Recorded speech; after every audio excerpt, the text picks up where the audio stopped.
كفر ما فيه ذنب ملاما للي يسب المصطفى ويتباهى من حلها الكافر تعمد حراما النار عن طوبى بكفره بغى سيف حيرا باتقان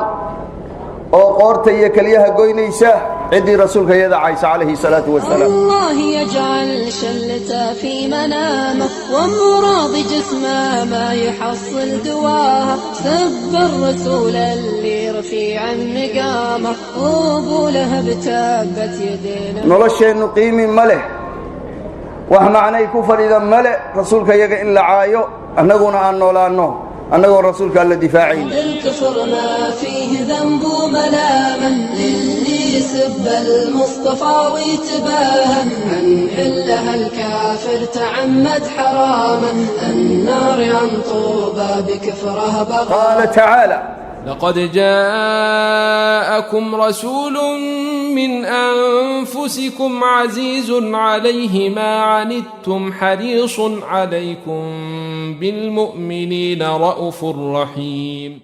الله وحله وحادي من رسول نفتينا كمدا عزيز عليه ما عنتم وحاد دبيي نبيغا او كحنونسنيي idinka waxa idin dhibayo wuxuu geedi dheer iyo geed gaaban rasuulku u fuulay allah in badan uu bariyay ummadiisa inay noqoto kuwa jannada ugu badan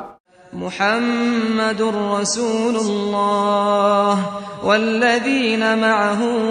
أشداء على الكفار رحماء بينهم يسعد فؤادي كلما ذكر الحبيب ترنما ذاك الذي رب العلا صلى عليه وسلم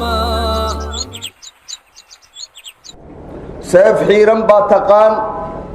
oo qoorta iyo kaliyaha goynaysa cidii rasuulka yada Aysa alayhi salatu wassalam nolosheenu qiimi male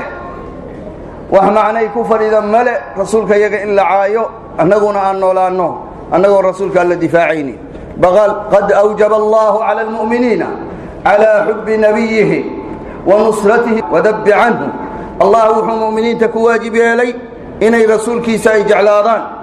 inay u gargaaraan inay difaacaan waxa ayaantan soo badatay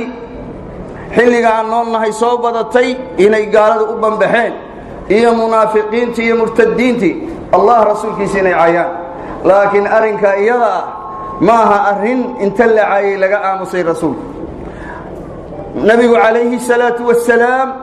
dufi'a anhu hayyan wa mayyita intuu noolaa rag baa difaacay markuu dhintana rag baa difaacay qala ta'ala محمد رسول الله والذين معه أشداء على الكفار رحماء بينهم الله وحكسفي محمد رسول كيسيه شرف انت صاغو في الارض وحكسفي محمد يرق الراعي أشداء على الكفار قال هذا إن يكون أدقيهين رحماء بينهم لقد جاءكم رسول من أنفسكم عزيز عليه ما عنتم حريص عليكم بالمؤمنين رؤوف رحيم الله وحله وحادي من رسول نفتينا كمدا عزيز عليه ما عنتم وحاد دبيي نبيغا او كحنونسنيي idinka waxa idin dhibayo wuxuu geedi dheer iyo geed gaaban rasuulku u fuulay allah in badan uu bariyay ummadiisa inay noqoto kuwa jannada ugu badan markaas alle wuxuu ugu bishaareeyay hadii ummadaha alla uu abuuray oo dhan laba loo qaybiyo ummadiisa nus jannada in la siiyay markaasuu nabigu iguma filna markaas shafaacatul udma la siiyay inuu ummadiisa u shafeeco seeban doonaynaa rasuulku inuu noo shafeeco seeban doonaynaa xawdkiisa qiyaamo inaan cabno rasuulkana la caynaya annaguna aan cunayno cabayno aan ka xanuunsanaynin shay ku dhici karta arintaas muuminiinta waxa waajib ku ah in rasuulka ay difaacaan alayhi salatu wassalaam nabigu intuu noolaa waa la difaacay saxaabadiisi baa difaacay dagaalkii Uhud markii uu dhacay oo jabkii imtixaanka uu dhacay ibtilaha iyo haziimadu markay dhacday rag baa isku hareerayay rasuulku 12 wiil oo ansaareed baa isku hareerayay iyo hal gabar oo ansaareed Ammaara musiibat bint Ka'b waa ka tagay wayday gabadha rasuulku waxa iyo rag kale oo muhaajiriina waxay ciidanku gaalada bilaabeen in rasuulka soo aadaan maxaa yeelay ummadu hadii rasuulkooda la dilo hadii rasuulkooda la tacniyo sharaftoodii way tagtay inay nabiga dilaan bay soo aadeen nabiga wuxuu oranayay يا عيدن كهرتجيا جنة رفيقي يقول أنا قني فخرج واحد من الأنصار هل يرى أنصار بحي فقاتل حتى قتل رضي الله عنه عيدا ككلي بهذه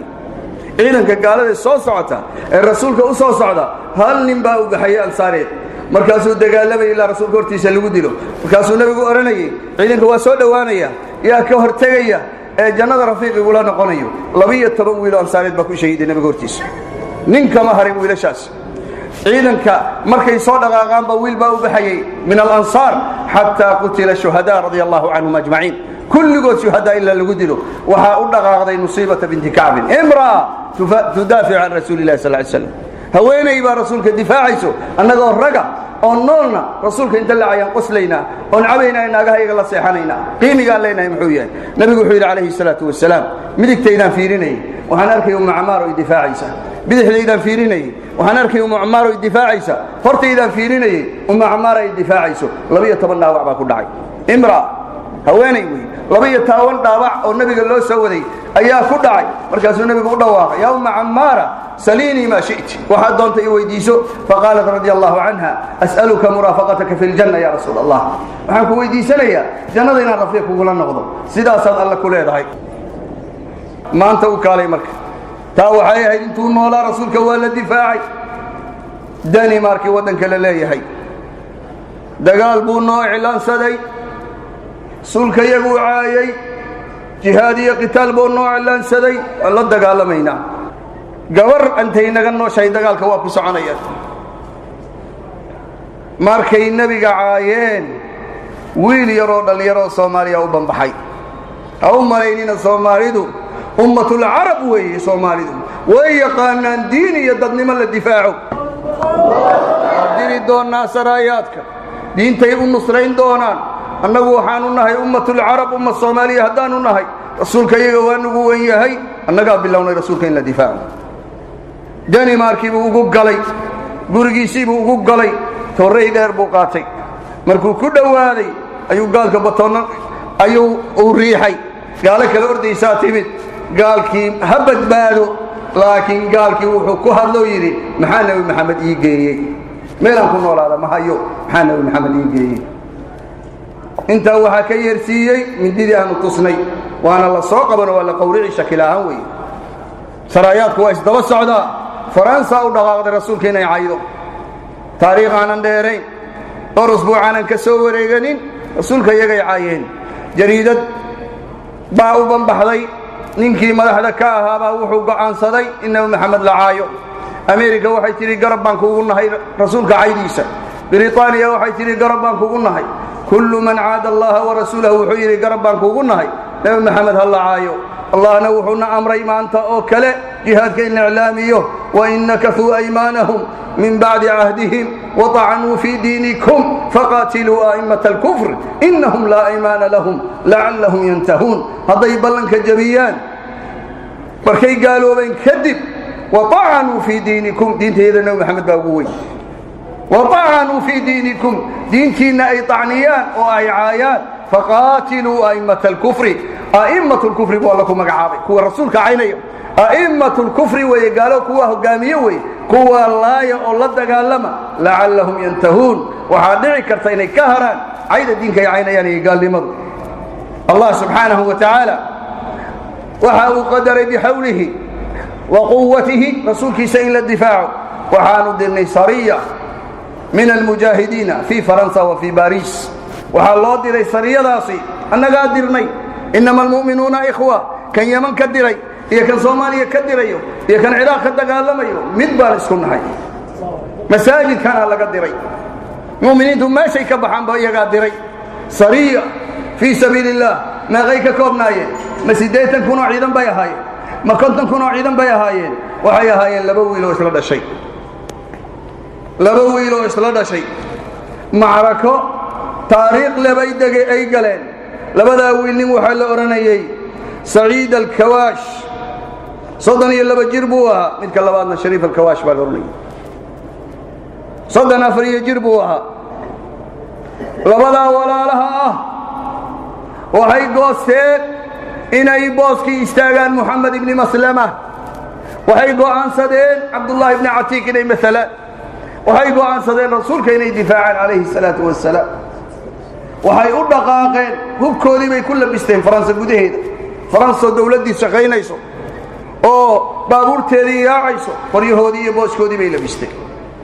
siday u soo socdeen waxay galeen meeshii rasuulka laga caayay meesha waxa dhex joogay ninkii meesha madaxda ka ah rasuulka amray in la caayo bartaa waxay ku dileen 13 nin oo kamid yahay ninkii rasuulka amray in la caayo calayhi salaatu wasalaam Allahu akbar Allahu akbar walillahi al-izzatu wa lirasulihi wa lilmu'minina walakinna al-munafiqina la ya'lamun bartibaa la dhigay